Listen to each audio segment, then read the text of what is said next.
Cele mai bune conversații despre business nu încep în fața reflectoarelor, de cel mai multe ori încep chiar în spatele lor. Tocmai de aceea a luat naștere Off Script, un podcast în care vorbesc despre business într-un mod liber, în care am invitați antreprenori care vorbesc despre afacerile lor așa cum se întâmplă ele în fiecare zi. De la marketing, la idei bune, la idei mai puțin bune, de la care putem învăța cei care sunt la început de drum și cei care, poate aveți mai multă experiență.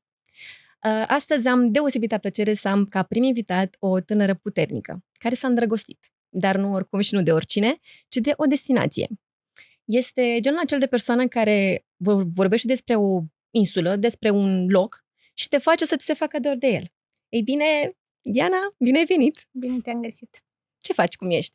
Am un pic de emoții, asta e clar, dar sunt bine. Aștept să mă tragi de limbă. Îți mulțumesc că ai venit să împărtășești aici cu mine experiența ta și să-mi povestești mai multe despre cum a fost pe această insulă. Pentru că, dacă ai observat, am spus acest cuvânt, dar n-am specificat exact locația. Îmi poți spune tu despre ce este vorba? Sigur. Madeira, doar că eu așa am învățat să o numesc. Accentul diferă. Normal, aici am auzit foarte mult pus accentul pe Madeira, da? Noi suntem obișnuiți să vorbim portugheză, da? Și am auzit atâția ani, Madeira. Este total diferit. Spune-mi, te rog, de unde dragostea asta pentru Madeira? Că, sincer, din discuțiile noastre la început, eu cu asta am rămas, că tu te-ai îndrăgostit de locul acesta. Da, pot să spun că Madeira este ca a doua casă. Sau poate cred că prima casă. Am plecat când aveam 18 ani și practic acolo m-am format. Acolo am, în capul meu de copil, pe vremea aceea, dar nu știam ce se întâmplă, cum se întâmplă. Acolo am crescut, acolo am învățat, practic acolo m-am format. Și atunci, clar, am numit Madeira mai mult decât prima casă. De ce anume te-a îndreptat către locul ăsta? Când am plecat prima dată, am cunoscut pe soțul meu și am plecat într-o vacanță. Și din vacanță a fost 14 ani. Wow, o vacanță lungă? Da, a fost foarte lungă, da. Chiar râdeam că povesteam. Am terminat școala, m-am înscris la facultate. Mama s-a dus să fie sigură că o să fac facultate, măcar la frecvență, și s-a dus și a plătit primul an. Și am zis sigur că o să mă întorc la primele examene. Și nu m-am mai întors până la prima vacanță. Care a fost, cred că după 2 ani, prima dată. Dar ce părere a avut familia ta de mutarea asta? Tata a spus că nu sunt sănătoasă, clar. Bine, el nici nu știa exact unde plec și ce se întâmplă de fapt. Mama era mai pământeană așa și a spus Madeira. Vă dați seama acum 13 ani, când era internetul limitat, ea a încercat să caute, să vadă. Și când a văzut un punct mic pe mapă, a zis, și conjurat de apă, a zis, cum tu pleci aici? Doamne, și a început tragedia. Cum să pleci? De ce să pleci? Stai, nu pleca, stai... Și așa a început aventura. Spuneai ceva la un moment dat că ai ajuns într-o piață de fructe. Ai ajuns prima dată ca turist, presupun. Soțul meu lucra deja în piața de fructe și mă fascina ceea ce făcea el. Și cred că am atras chestia asta, deși mi-aduc aminte prima dată când am început munca.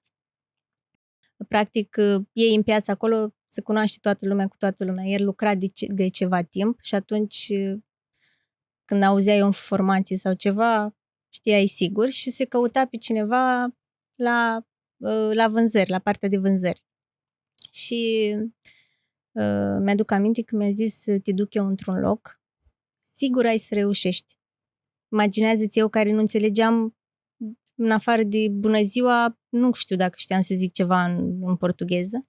Și mi-aduc aminte când m-a dus în prima zi acolo Și a zis, o să înțelegi, o să fii totul minunat. Și am zis, wow, dar nu a fost chiar așa. Adică a fost un pic cam greuț. Dar am avut noroc la timpul acela de o doamnă drăguță, să zicem. Cred că a fost mentorul tău, Da, într-un fel. da, a avut foarte multă răbdare cu mine. Practic, acolo la început, în ziua de astăzi nu se mai practică, dar eu am prins partea aceea când te puneau să stai în spate timp de 2 săptămâni, să observi ce fac ei, ca în momentul în care ai luat cuțitul în mână, da, tu să știi ce trebuie să faci. Doar că eu nu am avut norocul ăsta, pentru că ea avea nevoie de cineva în față. În prima zi mi-a dat cuțitul în mână și a zis, acu descurcă-te. Sincer, acu fiind conștientă, frumusețea pe timpul ăla m-a ajutat. Deci, practic, vindeam fără să știu ce pun, din auzite, din văzute, și făceam poze. Și așa am ajuns să încep să vând, practic. După prima săptămână, mi-am dat demisia. Am spus că eu nu mai vin, nu am ce căuta aici, clar nu este despre mine, nu înțeleg nimic. Deci mă duceam acasă și povesteam și am spus, eu nu înțeleg ce îmi zice femeia asta. Mai îmi zicea în engleză, good, ok, așa. Și am zis, eu nu mai vin. Mi-a zis, cum să nu vin? Și îi spunea soțului meu, adu-o că o să fie bine. Adu-o. Și ea m-a învățat, practic, zi de zi, cuvinte în portugheză. Practic, eu așa am ajuns să învăț portugheză. Avea o tehnică anume? Da. Îmi aduc, asta n-am cum să o uit. Îmi aduc aminte când mă învăța faraș și mătură. Și îmi zicea, ăsta e farașul, ăsta e mătura, așa spunem faraș, așa spunem mătură. Mi le punea înăuntru și îmi zicea în 5 minute, du-te și atunci mătura. Și mă duceam și ziceam, Doamne, cu care mătura? Dai seama că la început am făcut numai prostii, dar zi de zi și cel mai mult care mi-aduc aminte și râd și acum, că mă învăța cuvintele în regionalisme. Și ajungeam acasă și ziceam, măi, eu nu știu să zic cuvântul ăsta normal. Ea mă învață să-i zic acum și în regionalism, adică mi se părea, dar asta mi-a prins bine. Da, cei care veneau practic în piața asta nu erau turiști? Adică... Da, doar că erau turiști din toată lumea. Din toată lumea. Iar eu fiind un copil, da, prima dată ieșită din țară, da, pentru mine oricum era totul fascinant, totul nou, totul, și auzind atâtea limbi, da, în care tu trebuia să încerci să descifrezi ce vrea omul ăla, era ceva apăsător, nu era ceva relaxant. Eu nu mă duceam acolo, pentru că ziceam, Doamne, vine un francez, că la un moment dat învățai propoziția de bază, îi explicai acolo în francez, era totul ok. Omul credea că tu ești influent, vorbești franceză foarte bine și îți spunea altă întrebare. Tu te blocai. Adică la început pentru mine a fost foarte, foarte stresant. Dar m-a ajutat. Pentru că în ziua de astăzi poate nu vorbesc bine franceză sau poate nu vorbesc bine nemțește, dar înțeleg tot. În ziua de astăzi nu mai poți să zici ceva care nu le înțeleg, cât înțeleg. Deci grijă mare ce ne vine la... Și știu și să-ți răspund. Poate nu-ți vorbesc gramatical, dar de răspuns să înțeleg să-ți răspund. Cum ai trecut peste bariera asta că avem termenul ăsta de piață? La noi poate are o conotație negativă, să zic. Care e diferența între piața noastră și piața lor? Este o mare diferență. Da? În primul rând că noi acolo vindem eu, de exemplu, vindeam fructe exotice, da? Și în al doilea rând, felul în care se lucrează, curățenia, faptul că acolo vin oameni din toată lumea, povestea este diferită. Deși eu înțeleg exact ceea ce spui, noi mulți ani de zile, când veneam în România și ne întrebau unde lucrăm, răspundeam că lucrăm într-o piață. Și vedeam așa că, gen, lucrez într-o piață, nu era ok. Și ce faceți acolo? Și noi spuneam, vin în cartofi. Adică ăsta era practic răspunsul nostru. Eu am mai explicat chestia asta și am spus acum 13 ani când eu mâncam avocado, lumea nici măcar nu știa cum există un avocado, real vorbind. Eu n-aș fi putut să-i spun lui mama, acum, uite, eu mănânc avocado, mănânc banană cu gust de măr, că ar fi zis că fabulez. Și atunci am lăsat-o tot timpul așa. Dar este o mare diferență între piețele de aici și piața de acolo. Zi-mi, te rog, 3 fructe pe care spun, hai, noi ca români poate nu le-am gustat niciodată, nici măcar n-avem idee ce gustau. Poți să mi le descrii cum arată, ce gust au? Da. Primul fruct care îmi vine în minte este fructul delicios, așa se numește. Este fructul de la philodendron. Fructul are gust de ananas, banană și kiwi. Toate în același timp? Da. De aceea el l-au numit ananas-banană. Când veneau turiști era mai simplu. Nu toți știau să vorbească limba portugheză, engleză, să explice planta și atunci au ales cea mai simplă, ananas-banana. În ziua de astăzi este mult mai ușor să-l identifici după ananas-banana decât să spui, pentru că în portugheză se numește frutul delicioso. Și atunci nu veneai tu ca turist să spui că vrei frutul delicioso. Și nici nu citeai pe etichetă cuvântul acesta, citeai după ananas-banana. Este un fruct foarte bun, da? Complicat de mâncat, dacă nu-l știi. Cum să-l mănânci corect. Și cum se mănâncă corect? Fructul acela se desface în fiecare zi pe jumătate și se desface când vrea el, nu când vrem noi. Da? Și trebuie îndepărtată partea albă, doar că dacă nu l-am să-ți explic, nu poți să știi. Al doilea fruct care îmi vine în minte este pitanga. Pitanga este un fruct roșu, mic, aduce un pic ca vișine, da? Și are foarte multă vitamina C. Acolo era un fruct pentru diabetici, pentru cei care au colesterol. Și nu vorbim așa din povești, cum mai citim ceva și zicem, vai, e bun pentru ficat, e bun pentru... Acolo portughezii chiar făceau remedii din pitanga sau făceau ceai sau chiar introduceau în foarte multe remedii. Și al treilea este jambo. Jambo este fructul măr trandafir, da? În momentul în care îl miroși exact ca și trandafirul, da? Îl mănânci foarte crocant. Este un fruct atipic și special, care nu toți oamenii au șansa să-l găsească. Dar tu ai un favorit? Da, favorit în orice moment aș alege mango, pentru că acolo sunt sezoane în care, de exemplu, există mango de cocos, care, nu știu, poate ai fost de 2 ori pe Madeira, dar nu l-ai nimerit. N-ai să știi niciodată gustul acela. Dar fructul meu preferat este anona. Anona are gust de vanilie. Și cum arată? Anona este verde. În interior este albă, cu niște sâmburi negri. Și foarte bun. Foarte bun. Uite, nu mai pot o gură. Promit când o să merg următoarea dată, nu-ți aduc. Care este cea mai mare greșeală pe care o face un turist când ajunge prima dată pe Madeira în materie de fructe? De fructe, da. În primul rând, când ziua de astăzi este foarte multă informație. Și dacă vecinul a spus că ananas, banana e cel mai bun, el crede că și pentru el va fi cel mai bun. Da? Nu mai contează dacă îl mâncăm corect, dacă îl alegem corect, dacă mi se potrivește mie. Da? Și în primul rând sunt așteptările. Da? Acum, noi simțim diferit, gustul se schimbă, depinde dacă ai ajuns obosit, depinde dacă e dimineață, depinde dacă ai băut o cafea, dar în primul rând sunt așteptările și presiunea asta pe care o pune mass media.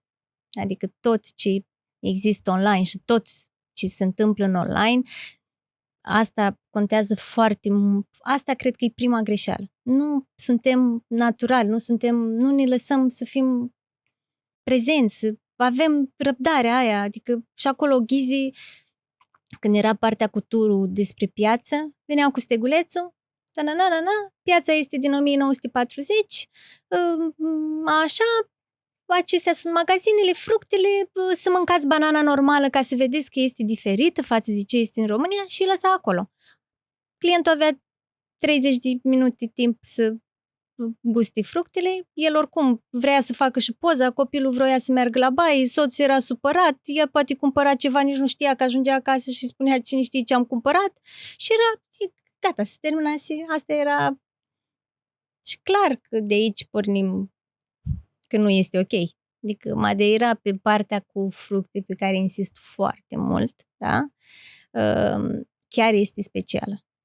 Adică știu mulți clienți care au călătorit în multe părți ale lumii și da, poate cunoaștem fructul pasiunii, dar hai să vedem fructul pasiunii în Madeira, să vedem povestea lui, să vedem de câte feluri sunt. De acolo provine fructul pasiunii? Ei au și ei fructul pasiunii, da? Doar că după aceea au încrucișat plantele și așa au reușit să facă multe tipuri de fructul pasiunii și același lucru l-au făcut și cu pitaia. Pitaia, practic, fructul dragonului, da? Cum știm în România. Fructul dragonului, practic, nu era crescut pe Madeira.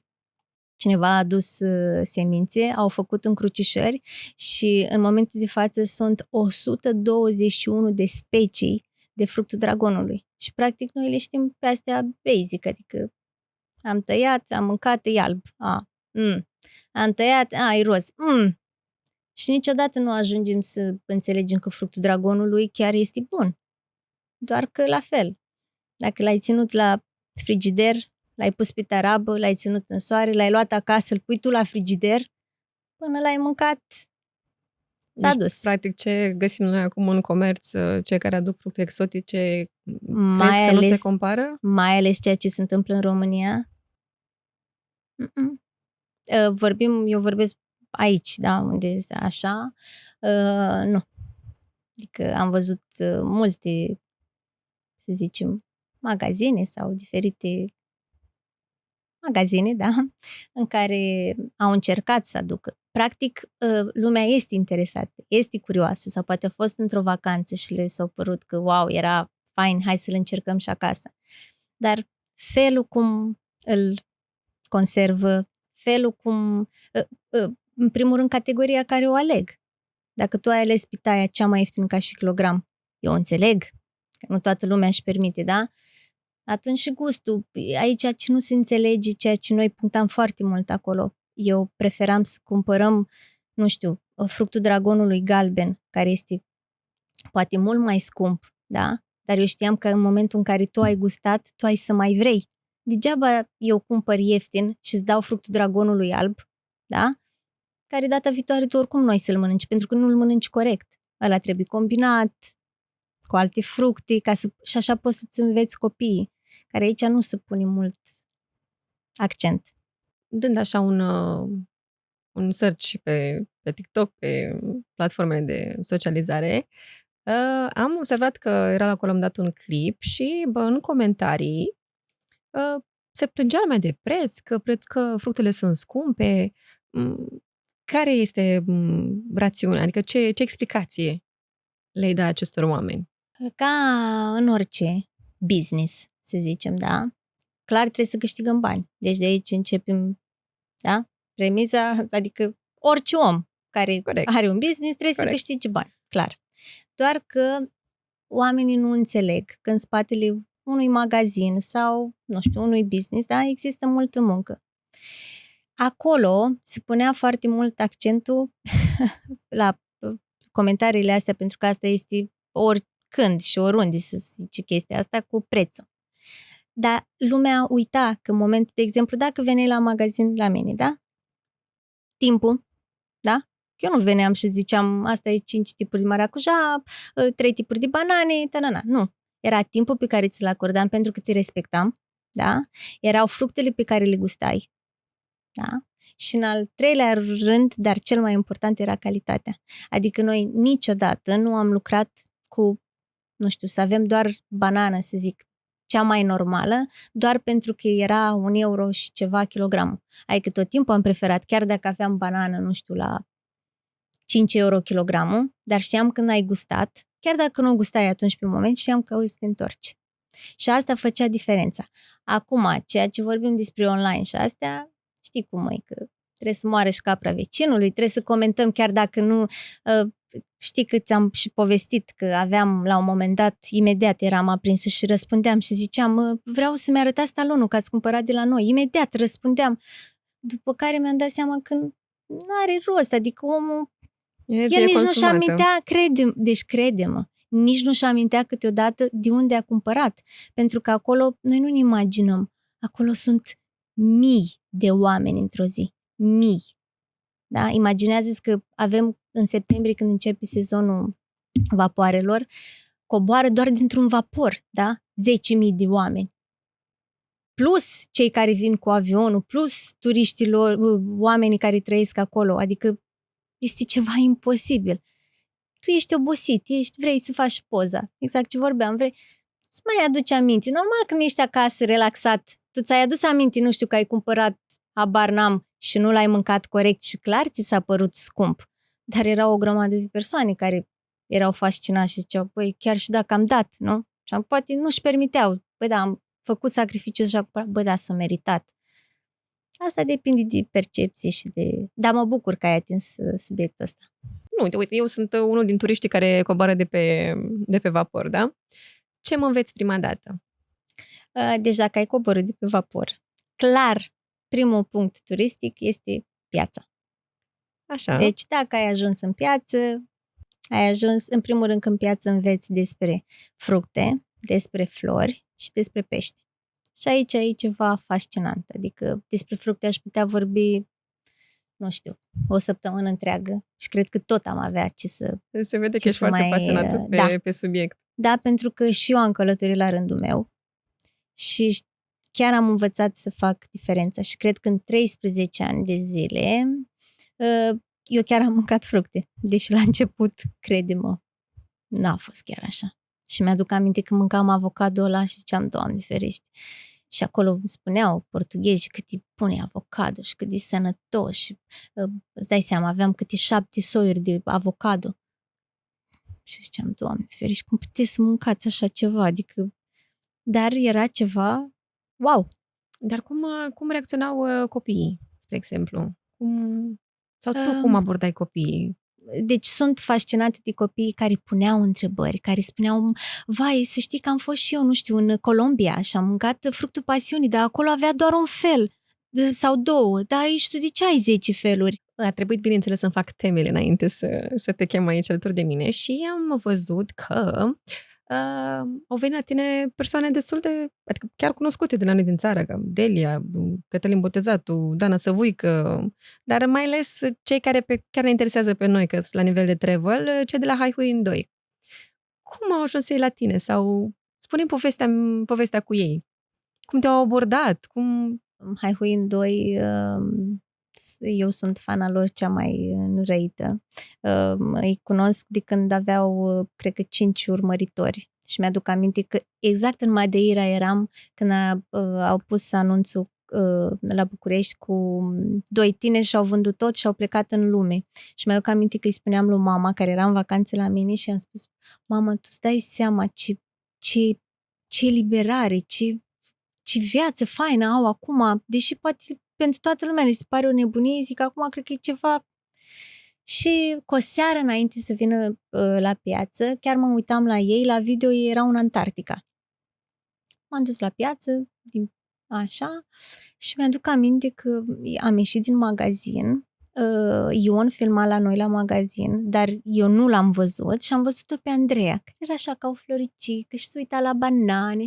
Iar eu când am văzut-o, am ieșit în magazin și am zis, nu vine să cred, Andreea. Și Ion e filmat la noi la magazin și el a spus, români? Și eu am zis, da, și cred că am avut așa, m-am dus, am luat-o în brațe pe Andreea, după a doua zi am spus, zic, îmi pare rău, dacă te-am speriat, să știi că nu sunt disperiat, dar atât de fericit eram, pentru că deci nu venea să cred. Și a fost foarte așa. El a spus, am început să vorbim, că m-a întrebat ce faceți, așa, am vorbit despre fructe și a spus stop, filmăm. Și mi-aduc aminte că eu i-am spus nu, stai, că nu sunt aranjate, mi-au pus repede toate firele, tot așa și am filmat și n-am avut nicio problemă. Dar ce reacție au avut oamenii când ai apărut alături de ei? Presupun că au postat pe paginile lor, nu? Da. Partea asta a fost fascinantă. Adică... Au început oamenii să te recunoască după? Da. Așa impact? Da, a avut foarte mare impact. Dar lumea deja era un pic obișnuită, exact cum ai spus. Deja filmasem cu Cătălin Botezatu, deja... Adică lumea mă cunoștea și asta sunt sigură din cauza că după ce au publicat ei, am primit multe mesaje de la persoane care, nu știu, am cunoscut acum 5 ani și au spus, Doamne, zic, dar te-am văzut și ai avut așa mare impact și mi-am dat seama că ceva am făcut bine, adică doar că mi-aduc aminte că i-au publicat video, cred că era într-o sâmbătă, iar duminică, nu cred că exagerez, dar cred că în ziua aia am avut doar români. Deci eu pur și simplu mi-aduc aminte că am vândut doar la români. Și au urmat zile și zile. La un moment dat râdeam cu cineva și îmi spunea că se vede că lucrez cu români. Pentru că așa mi se dăduse limba și nu mai aveam opriri, nu mai gândeam cum să zic, pentru că acolo, îți dai seama, vorbeam în fiecare zi diferite limbi, nu doar portugheză sau doar română. Și deci impactul a fost enorm, enorm. Pentru că de la video ăla au venit alți vloggeri, dintr-un story, dintr-o poză, din vorbă în vorbă, cred că asta a fost, pentru că veneau oameni de pe vapor și deși stăteau doar, nu știu, 3 ore, să zicem, pe Madeira, veneau la piață și îmi ziceau, uite, am venit din America, am venit doar să te văd și eram fascinată. Și da, super. Adică mă simțeam așa, simțeai presiunea aia, știai că, practic, n-ai făcut, nu știu, ceva ce nu poate face nimeni. Dar impactul a fost foarte... Deși eu i-am spus lui Andreea, zic, nu filma că nu o să uite nimeni. Și ea mi-a zis, ba da, va fi foarte bine. Nu subestima puterea internetului. Da, așa este. Da. Ceea ce mi-ai spus mai devreme tocmai se leagă cu următoarea întrebare și urma să întreb ce simți tu când vezi cum reacționează oamenii la ceea ce ți se pare basic, ceva banal, dar ei sunt tocmai fascinați. Wow, uite! Tot pe baza internetului și a oamenilor care au venit, mi-am dat seama că, într-adevăr, totuși facem ceva diferit sau simți o presiune pentru că omul ăla are niște așteptări de la tine și câteodată, nu știu, un ghid normal i-ar fi povestit acum, i-ar fi dat, vai, dar noi tot timpul am vrut să fim pământeni și să spunem realitatea și tot timpul spuneam. Pentru că venea și zicea, vai, am văzut-o, nu știu, pe Delia că a mâncat pitanga. Vreau și eu. Vai, adică și tot timpul îi spuneam, da, aveți răbdare, gustați voi, fiți voi ăia care identificați gustul sau... doar cu timpul am înțeles că totuși e ceva. Adică nu există un loc în care cineva să vină să-ți explice mot-a-mot, să aibă răbdare, să-ți dea să gusti, să stea cu copilul. Părinții sunt foarte fericiți, că în momentul în care copilul pleacă cel mai fericit, are și poză, ai făcut pachetul perfect, Doamne, părinții Deci, practic, la final, inspirai foarte multă încredere. Da. Și fața, cred că mă ajută. Așa sunt, adică nu par că sunt ai pachetul complet. matură, da. Da. Acum o să trecem la treburile serioase și, practic, să explicăm exact motivul întâlnirii noastre. Și anume faptul că tu îți dorești să arăți și celorlalți frumusețea acestei insule, corect? Da. Cred că a venit momentul. Pune-mi mai multe despre asta. Ce fel de gazdă ești sau de unde vrei să începi? Povestește-mi tu mai multe. Deși mulți ani de zile aș fi putut să fac treaba asta, tot timpul am zis că nu-i momentul, că nu vorbesc corect, că nu cred că m-aș descurca, cum să apar eu în fața la atâția oameni să zic eu, nu știu, despre Madeira sau... dar cred că a venit momentul pentru că am înțeles că, într-adevăr, eu sunt fascinată de Madeira. Și faptul că am trăit acolo, pot să explic oamenilor Madeira reală. Madeira așa cum am trăit eu, cum am învățat-o eu, da? Fără a vinde doar publicitate. Cred că ăsta e cuvântul. Deci, practic, este o linie foarte fină. Da, adică... între marketing și pasiune. Pot să zic și eu că... Sau pot să nu știu, să pară wow, dar eu vreau să simți chestia asta.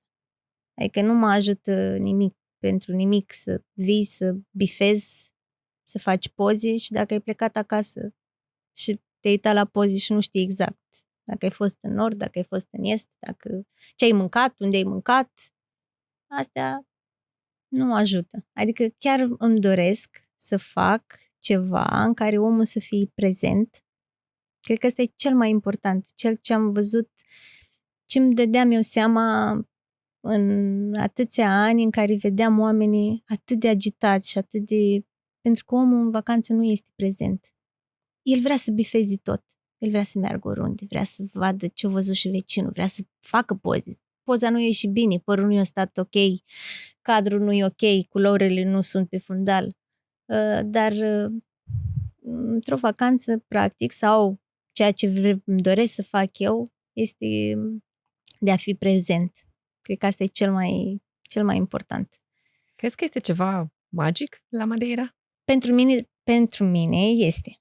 Pentru că tot timpul am spus și am să repet și cred că toate persoanele care au venit acolo le-am arătat că ceea ce am spus așa este. Madeira este un loc în care are un pic din tot.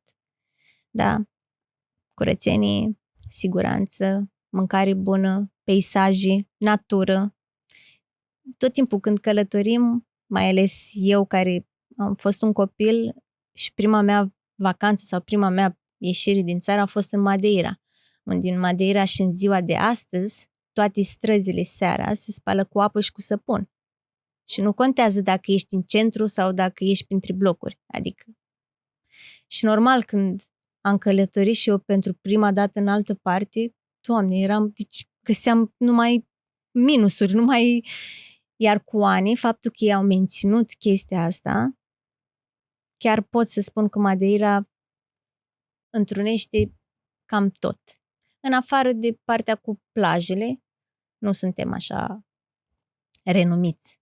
Am înțeles că din urma pasiunii tale pentru această insulă, îți dorești să duci toată această experiență mai departe și altor oameni. Așa că te-ai dus către direcția de grupuri. Practic, tu să-i ghidezi, să descoperi aceste insule sub îndrumarea ta. De ce mai multe persoane? De ce grupuri? Și nu tu singură, spre exemplu, sau... Pentru energia pe care o are un grup, pentru ceea ce poți să înveți, pentru că, practic, mi-am dat seama că tot ce povestesc despre Madeira sau tot ce este legat despre Madeira mă încarcă. Și atâta informație și atâtea lucruri pe care sunt de arătat în alt mod mă fac să îmi doresc să merg pe partea aceasta. Când ai ajuns acolo pentru prima dată, ai avut experiența unui ghid? Ai fost la rândul tău îndrumată? Cum te duci oriunde? Nu? Cel mai bun punct unde am văzut cum se lucrează ca și ghid a fost piața. Pentru cum am spus, repet, este primul loc turistic în care oprești și am văzut cum se practică, iar după ce am dus și eu prietenii mei la rândul meu, familia, așa, mi-am dat seama că stând la masă, nu știu, am auzit discuții de la ghizi care treceau sau trecând la restaurantele care știam că nu sunt chiar așa ok și lumea trebuia să stea să mănânce acolo și tot timpul am avut în cap chestia asta. Și am zis, oare de ce? Adică te duci acolo la ora de și ai face totul după ceas și ai mânca acolo. Exact ce ziceam, da, totul este un business, dar aș vrea să fac ceva diferit. Omul să fie, nu știu, relaxat, să nu trebuiască să-ți impun eu că trebuie să mănânci lucrul ăla care poate nu este chiar tipic Madeira. Și atunci... Descriem pe scurt omul potrivit sau omul care s-ar potrivi să se alăture grupului tău către Madeira. Omul potrivit este omul care vine fără așteptări, care vine cu un vibe bun, care vine să fie prezent, nu doar să bifeze și să facă poze. Cred că asta e omul care vrea să-și facă prieteni și care să găsească în mine un prieten. Cred că asta Deci, e. practic, tu nu cauți să le impui lucruri. Vreau să prezint Madeira prin ochii unui om care a trăit acolo 13 ani. Și vreau să îi duc în locuri în care nu doar să bifăm, nu să fim cu ceas. Vreau să le povestesc poveștile alea care le știu și eu de la portughezi. Despre locuri, despre ce era înainte, ce este acum, despre mâncare. Da? Foarte mult se pune accent doar pe anumite farfurii faimoase, să zicem așa, și nu este adevărat. Da? Se vorbește foarte mult, de exemplu, despre espada cu banană. Da? Dacă tu întrebi un portughez de-a lor, îți garantez că nimeni nu mănâncă espada cu banană, da? Dar acolo toată lumea caută espada cu banană. Uite, eu le-aș da, de exemplu, un pește porc.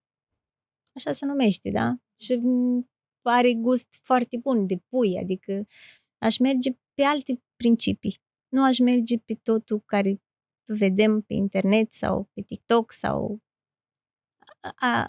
Asta îmi doresc să fie conceptul pe care vreau să-l dezvolt.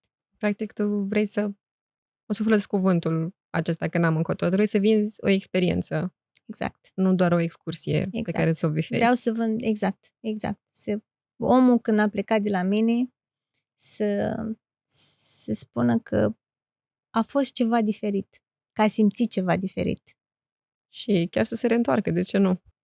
Corect. Corect. Pot veni și copilași în Sigur. aceste... Exact cum ți-am spus, cel mai mult mă atrag partea asta cu copiii, tocmai pentru că ei sunt prezenți. Da? Ei sunt curioși, ei pun întrebări, îți pun întrebări pe care nu te aștepți, au reacții în care, știi cum e, un copil nu știe să controleze sau să gândească ce ei sunt, exact, da, sigur că da, da, chiar mi-ar plăcea, adică chiar ar fi așa, pentru că mi-aduc aminte când au publicat cei de la Hai Huin 2, mi-am dat seama câtă lume iubeau și pe ei, copii. Și mă întrebau, da, Andreea, cum arată? Da, Ion, cum era? Da, hai să facem o poză. Ei îți puneau așa întrebări pentru că sunt copii. Și da, mi-ar plăcea. Chiar invit. Cam care este, dacă ai limite de vârstă sau categorii de vârstă sau ceea ce plănuiești să faci acolo, limitează oamenii care vor să vină? Nu știu, trebuie să fii foarte atletic, trebuie să ai o formă fizică foarte bună sau adaptezi tripurile în funcție de oameni cu care ești? Exact, asta voi face. Dacă vor fi, nu știu, oameni care nu pot face drumeții, clar vom găsi să facem alte lucruri, adică pe Madeira niciodată nu te plictisești. Și mai zic ceva, cei care vin pentru prima dată 7 zile niciodată nu este de ajuns, da? Mai ales dacă vrei să bifezi tot și să te duci dintr-o parte în alta, după 7 zile oricum ți se pare că n-ai văzut tot. Deci asta nu va fi o problemă. Putem să facem drumețiile, de exemplu, care sunt cele mai ușoare. Da? Care durează doar o oră, care nu sunt sus-jos, adică este foarte ok. Mi-ar plăcea enorm de mult părinții cu copiii ca să fie experiență așa cu tot, cu mâncare, cu fructe, mi-ar plăcea, de exemplu, și am văzut că asta era o mare nevoie, da? Vrei să faci cadou părinților tăi o excursie, dar ei nu se descurcă să vorbească engleză. Nu știu cu mașina, nu știu cu condusul, nu... Și toată lumea care venea acolo și îmi zicea că de ce nu fac eu ceva a meu și așa, și le-ar fi plăcut să aibă pe cineva să le trimite și să se ocupe de ei, nu știu, timp de o săptămână, să-i ducă, să-i plimbi, să le explice, mai ales că pot să fac chestia asta în română, da? Asta poate fi un plus, adică sunt deschisă la orice variantă, plus varianta de puteți fi un grup în care să vă cunoașteți toți, da? Și să stați fără griji și eu să mă ocup de tot, sau să fiți un grup în care vă cunoașteți și vă împrieteniți în momentul în care o să fiți acolo. Lucru cu care cu siguranță o să se întâmple, că n-ai cum. Mi se pare că oamenii care aleg stilul ăsta de viață, nu știu, sunt atât de open-minded, nu știu, și au altă energie, au alt vibe. Și în ziua de astăzi chiar este foarte mult căutat acest lucru. De a te duce, de a cunoaște oameni noi, de a vedea, de a-ți împărtăși tu, pur și simplu, experiențele tale de viață, că doar de aici începi să devii prieten, da. Ce compromis nu ai face? Adică ce lucru nu ai exagerat tu în ceea ce ține de Madeira? Chiar dacă lucrul acesta ți-ar aduce, spre exemplu, mai multe venituri, astfel ai putea convinge pe ceilalți să vină cu tine. Ce nu ai exagera? Să te conving să te duci să vezi delfini și să-ți promit că în orice zi a anului delfinii vor fi acolo. Asta e o schemă care se practică foarte mult și cel mai mult îmi pare rău de copii care sunt dezamăgiți. Ei așteaptă să vadă delfinii și delfinii nu vor fi. Adică asta este adevărul. Plus chestia asta de a te convinge că mâncarea tradițională este aceea. Da? Cred că asta nu cred că aș face-o. Zero compromisuri. Ești 100% Încerc, autentică. adică chiar vreau pentru că cred că asta va face diferența. Eu așa cred. În momentul în care spui adevărul și încerci, nu? Adică eu cred că acolo e. Pentru că eu, ducându-te acolo, eu pot să-ți arăt și să-ți demonstrez chestia asta. Pentru că eu am prieteni portughezi, pentru că toată piața mă cunoaște, adică vorbim de lucruri în care eu pot să-ți demonstrez că este ceea ce spun eu. Eu am trăit în piața aia cu portughezi, da?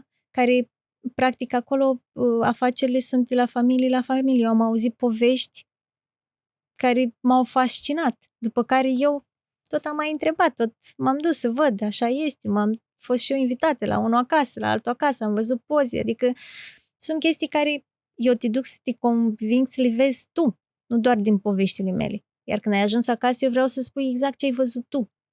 Cred că acolo e. Poți să-mi povestești? Să ne spui și nouă o poveste de acolo care te-a marcat? Da. Fostul meu patron, el are 70 ceva de ani. Dar dacă îl întreba cineva de când este în piață, el spunea de 70 de ani. Și noi tot timpul îl întrebam, păi tu dacă ai 70 de ani? Și el spunea, păi da, eu m-am născut, pentru că el asta și aducea aminte. Pe timpul ăla, părinții și aduceau copiii în piață, deci ei pur și simplu acolo stăteau bebeluși în coșurile de fructe, ei așa își puneau copiii, da? Iar eu am prins și eu familii în care nepoții veneau și stăteau acolo deși erau bebeluși. Nu erau controale sau cum există în partea asta. Și una dintre prietenele mele era fata lui și îmi povesteau cum ea era mică și își aducea aminte cum el venea acasă cu punga de bani, da? Deci el avea o pungă de bani și îi punea pe pat și vreo 2 ore ea și cu fratele ei punea bagnotă cu bagnotă la loc. După ei aveau moneda lor escudos înainte și când au trecut la euro, ea povestea, tu îți dai seama că eu acum câțiva ani eu făceam bagnotă cu bagnotă și stăteam câte 2 ore cu fratele ei, deci asta își aduce aminte. Și acum, gen, nu mai numărăm banii sau. Adică sunt povești care te marchează, așa, care îți imaginezi. Și eu îl întrebam pe el, că și eu eram fascinat. Cum ai învățat să vorbești atâtea limbi? Că el la 70 de ani, nici în ziua de azi, el nu știe să-ți vorbească engleza corect. Dar el era cel mai bun vânzător. Adică, și la fel, tehnica asta de a vedea omul, de a-ți da seama care vrea să cumpere, care doar în trecere, care, nu știu, care e trist, care e fericit. Adică noi chiar învățam chestia asta psihologică acolo. Dar asta mi-am dat seama în timp. Atunci, pe moment, nu stai seama, mai ales că eram un copil, dar în timp tu chiar realizezi că știu să te văd de la distanță și îmi dau seama tu, de fapt, ce vrei. Și știu dacă ești obosit, dacă ești obosit e un plus. Adică știu sigur că, nu știu, îmi cumpărai ceva sau multe, dar asta mi-aduc aminte tot timpul când povestea, pentru că și ea era așa fascinată și eu ziceam, Doamne, cum tu aveai o pungă de bani? Adică nu, da. Îți aduce aminte vreo situație în care chiar s-a aplicat psihologia asta pe care spui că ai pe care am aplicat-o eu? Da. Practic, ce ai învățat în psihologia asta oamenilor? Ai o situație pe care ți-o aduce aminte? Am mai multe situații. Eu pot să-ți dau exemplu, nu știu, cel mai tare. Uite, de exemplu, am avut un client de la Dubai. Și l-am văzut așa câteva zile prin piață și am zis că sigur va fi bine. Doar că cred că a aplicat și el tehnica asta și a venit la mine și mi-a zis că îmi cumpără, dar el mă ținea de vorbă. 10 kg de astea, 10 kg de banane, 10 kg de fructul pasiunii, și la sfârșit să-mi spună că dacă vreau să ies în oraș. Și normal că tu trebuie să aplici, nu? Că tu vinzi. Tu practic ești acolo să vinzi. Tu nu ești acolo să ieși în oraș sau... Și eu tot timpul eram drăguță și patronul meu stătea în spate și spunea, spune că ieși, sigur că da, tu ieși. Și eu îi spuneam, sigur că da, și mai vreți și altceva? Și el spunea, sigur că da, mai vreau și 20 de kg. Adică asta mi-aduc aminte că am fost foarte stresată de situația care s-a creat și că eu trebuia practic să vând, dar în același timp să parcă sunt foarte ok cu situația și până la final el mi-a spus că atât îmi trebuie doar hainele de pe mine, că el a venit cu elicopterul și că are oamenii lui care iau toate fructele de acolo și că totul va fi în regulă. Asta e o chestie care mi-aduc aminte că și trebuie ce s-a întâmplat ulterior? Scuze că te întreb, dar e interesant. Ulterior a fost că el a plecat cu fructele așa, și a trimis un portughez de-a lui a doua zi și a spus că cred că ai să ies și în oraș, adică n-ai cum să lași, știi cine e el și am zis, sigur că da, zic, o să vorbesc cu soțul meu, planificăm orarul și o să ieșim, zic, dacă tot insist atât de mult. Și el era în gen, nu, adică cum să... Și el a venit a treia zi, da, și mi-a zis, adică de ce mă refuz? Adică și eu i-am spus, zic, de ce te refuzi? Și el tot spunea că îi cumpără o cămilă soțului meu, că îi dă 2 cămile soțului Asta meu. Asta Da. Și atunci a trebuit și eu să zic că gata, ai întrecut măsura, adică am înțeles că ai putere, am înțeles că cumperi, am înțeles, dar hai să ne oprim aici. Și culmea, nu știu, norocului sau așa, s-a mai întors. Oh. Da, dar cu aceleași chestii și a fost taxat, adică pentru fiecare cuvânt greșit era acolo cineva care taxa. Adică dacă tot vrei, trebuie să plătești, nu? Adică... înseamnă că oricum au fost foarte bune fructele dacă da, s-ar întors. Da, să gândim așa, corect, da. Am înțeles că deja intenționezi să organizezi deja primul grup, este? Da, din toamnă. Spune-mi mai multe. Deja am un grup de persoane care vom face pentru prima dată această experiență și am emoții, pentru că lumea are așteptări și atunci când lumea are așteptări, ești un pic așa forțat. Va fi o experiență faină, adică în 7 zile am combinat un pic din toate. Partea cu fructele, să mâncăm bine, să facem și o plimbare, să vedem și un apus, să vedem și un răsărit. Dar sunt deschisă în continuare la am scrie și a vedea dacă te pliezi pe ceea ce îți pot oferi. Deci avem o listă de așteptare? Da. Ok. Da. Și este un număr... Plus că vei fi filmat. Au! Da. Asta, da. Vei fi filmat pentru că vreau să arăt ceea ce se întâmplă în acel moment. Nu vreau doar să, nu știu, să am video doar din unghiuri bune sau doar din momentul în care... Nu, eu chiar vreau să te filmez când zici, bă, aici nu.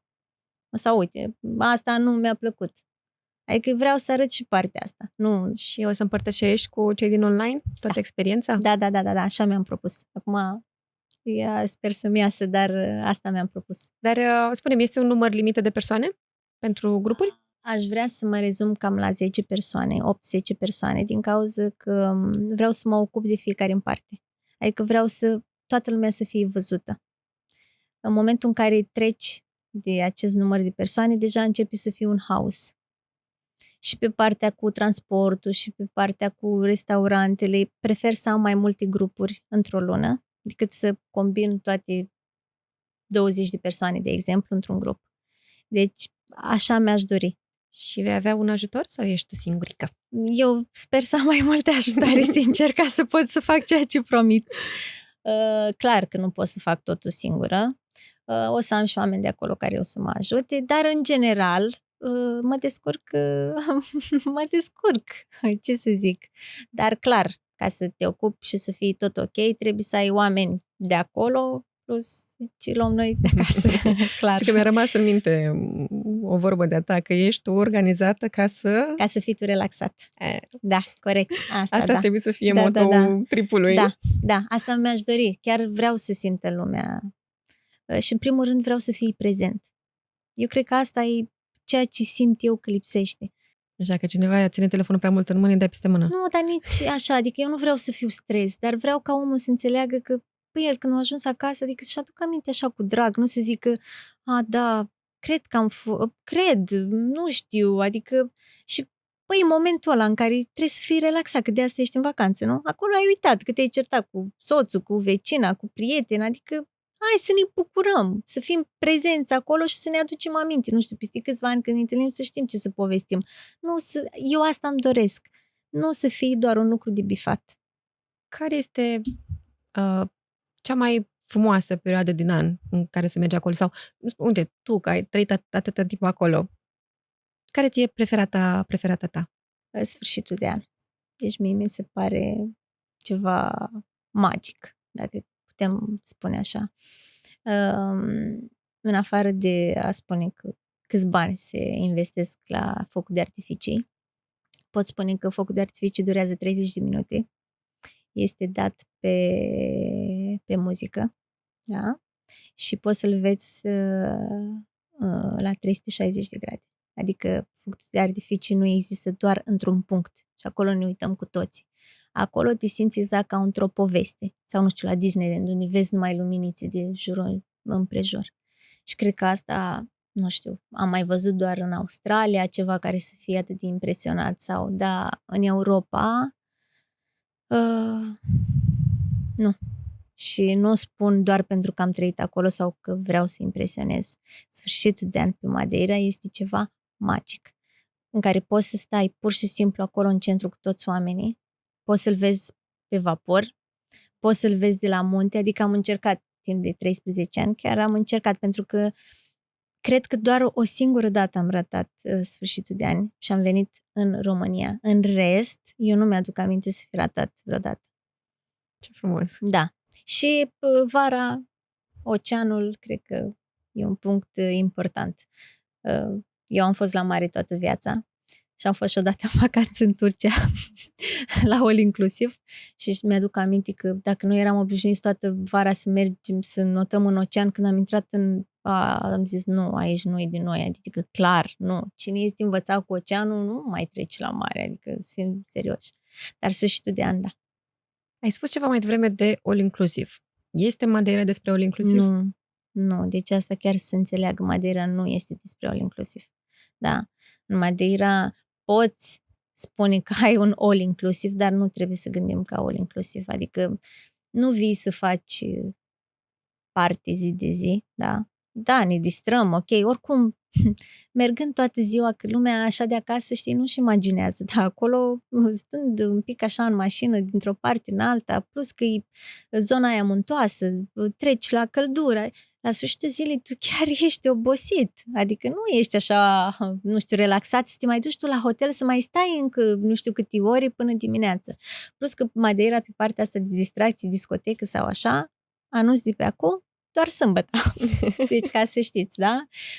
Sâmbătă este discotecă care începe de la ora 12, da? Nu, până atunci cinăm, ne relaxăm, la 12, eu niciodată nu prindeam. Adică la mine să mă inviți la 1 dimineața să merg la discotecă, eu atunci să mă aranjez să ies din casă, mai pierdut, adică nu.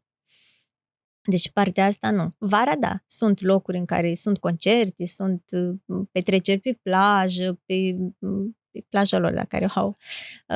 Dar pe partea asta așa de noapte sau așa, Madeira nu este foarte activă, pentru că acolo e alt stil de viață, alt ceva. Asta o să fie o întrebare for fun. Spune-mi, te rog, un cuvânt în portugheză care n-are traducere în română, dar descrie perfect Madeira. Acoliment. Ți-a plăcut accentul, da? Stai așa că încerc să-mi dau seama dacă... Dă-mi un indiciu. Tocmai ai spus că nu are traducere în română, da? Deci când zici acolimentul, zici că ții așa ceva în brațe. O Te gândești îmbrățișare? Nu e Nu? îmbrățișare. Te simți așa în siguranță, te simți acasă, te simți iubit, te simți cam așa ai încerca să-l traduci, adică așa ți l-aș traduce eu din capul meu, știind cum să-l atribui dacă aș vorbi în portugheză. Dar în română Știi ce nu are treaba asta mă face traducere. să simt că cumva parcă ai fost adoptată de Madeira. Mi se pare că te regăsești atât de tare, te identifici cu locul ăsta încât Pentru cred că am avut șansa de a cunoaște oameni de calitate.